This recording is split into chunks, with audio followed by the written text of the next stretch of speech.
Hey, how's it going, guys? This is your boy Hazzed, and today you requested that I do a quick guide for Unholy, so I'm going to go ahead and do that, show you my talents, my PvP talents, and any macros I have, of course, and the rotation. So let's jump into this, guys.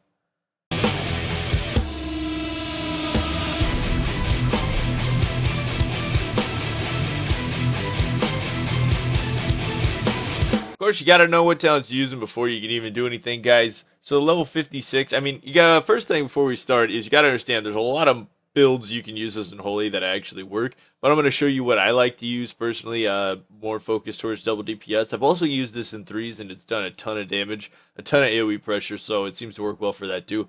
But anyways, guys, let's talk about what I'm running. I'm running E-Bomb Fever, which basically causes your dot damage to deal same damage in half the time. So basically, you're dealing double damage in half the time. It's pretty nice. So that's why I like to do that, especially since I rely on my ranged dots more than I rely on my melee dots. So I'm not going with bursting swords. Now, 57 talent, I'm using Epidemic, which basically AoEs those dots. So as you can see, this is definitely going to be like a dot, definitely a dot damage build for AoE pressure, which actually deals quite a bit, as you've seen in the past videos.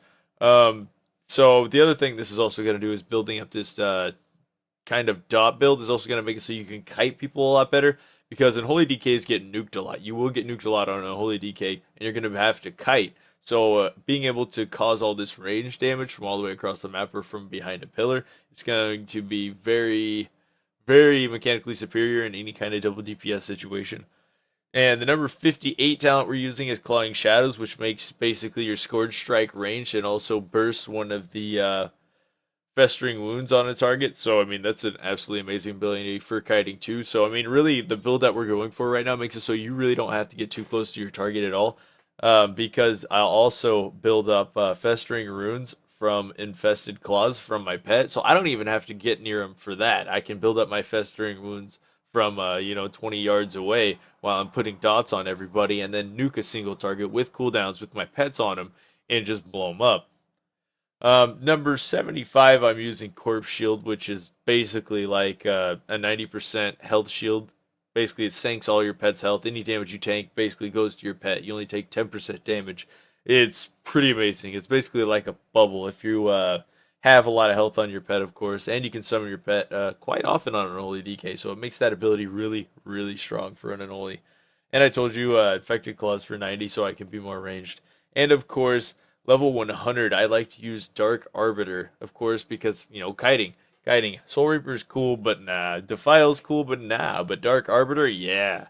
I mean, they could run behind a pillar, they can LOS, they can run all they want. They're taking dot damage, they're taking, epidemic damage, they're taking Dark Arbiter damage, they're taking minion damage. I mean, you don't even have to be anywhere near them at this point to absolutely nuke somebody and go ham on them as an Unholy DK. It's absolutely amazing with this build. I love doing it because it's just so mechanically superior. Alright, let's jump over to them. Honored talents, of course, we're going to take Medallion. I like using Hardness because other classes, of course, can spec into certain things that make them do more damage if you're above 100% health, so that kind of gets rid of it. As for Unholy, I like to use Cadaverous Pillar or Dark Sim. Either one. One's meant for more CC, the other will help you live longer against major caster comps. A lot better on your healer. And of course, I like to use Necrotic Arroyo, which all enemies within 10 yards take 8% magical damage. Of course, all that dot damage is going to be magic damage, of course. Just boom, boom, boom, boom, boom, all over them. And of course, we're going to use Pandemic, which basically allows your Outbreak to cost a rune, but you can spam it now. Basically, you hit one target with it, you hit another target with it, you hit the third target with it, your dots are everywhere, taking on everybody. And then you can start sinking in Epidemic and just reap the damage on all 3 targets at once. Of course, when you're throwing out your pets and stuff, which we'll talk about that rotation soon. The last thing I like to use is Unholy Mutation, so whenever they dispel it, it spawns this little slime on the ground that beats the crap out of them. I mean, it's pretty annoying in Battlegrounds and Arena. I mean, honestly, you're like, oh, I gotta dispel this, but oh yeah, there's these mutations that are gonna spawn, we're gonna take more damage, and of course, all that extra AoE damage is coming out, and then these little guys start spawning, hitting people. It starts getting pretty crazy. So let's start talking about, let's see, macros. Gonna go over macros real quick. Seems the only macro I was using when I was actually on Horde was the Blood Fury Dark Transformation macro, because I actually like to use most of my abilities separate at different times, especially within kiting. But Yeah, honestly, it's pretty simple. I don't need very many macros. I mean, of course, I'd take focus macros later on when I was doing arena. Of course, it would make that a lot easier for applying dots to each target with outbreak, and then of course, slaying out some of the minion damage without even having to focus them. So that's going to be really strong when Unholies come out during the arena season. Let's jump over to some rotation. We're going to start off on this dummy. The first thing you want to do if you're going to DPS on any target is apply your dots. Now, if there's multiple targets, apply your dots to all the targets and your dots spread. You can see that's just taking ridiculous amount of dot damage. It's amazing.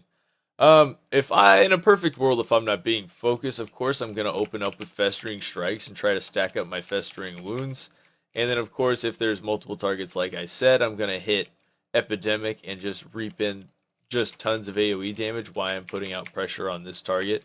Now, once we have a lot of Festering Wounds, we can either choose to kite or stay in on the target, if we're not being hit, and reap the mass AoE. In a non-perfect world where we're getting focused a lot, like what's going to happen, you'll notice I'll come in on targets and I'll chain them up, I'll apply my dots, and I'll kite backwards towards the pillar. Now, after you get your dots on your target and your pet goes out there and he's applying the Festering Wound stacks, you have a great deal of control because you can choose when to go out because you can just sit back and deal an insane amount of pressure even from behind a pillar, or you can come in close and again throw out your major burst, which is using your pet cooldowns and then using your artifact and just basically kiting out, applying dots during that and reaping in as much AoE pressure as possible while all these targets are bursting on this single target. And that's going to be how you generate your major burst and generally get kills in arena because that healer can't handle all that single target damage on him and all this AoE damage going on with your Epidemic and your dots. Now, if you're doing this in Battleground, spreading your dots like this, you're easily going to top the Battleground. You should be ×2 to ×3 if you're rotating this correctly. Easily. With this spec, it's not nearly as important to get anywhere near in range of a target if it's melee than some of the other specs. Some of the other specs are a lot more melee based, but this one, you can basically cause havoc from 100 feet away because we have so many ranged abilities.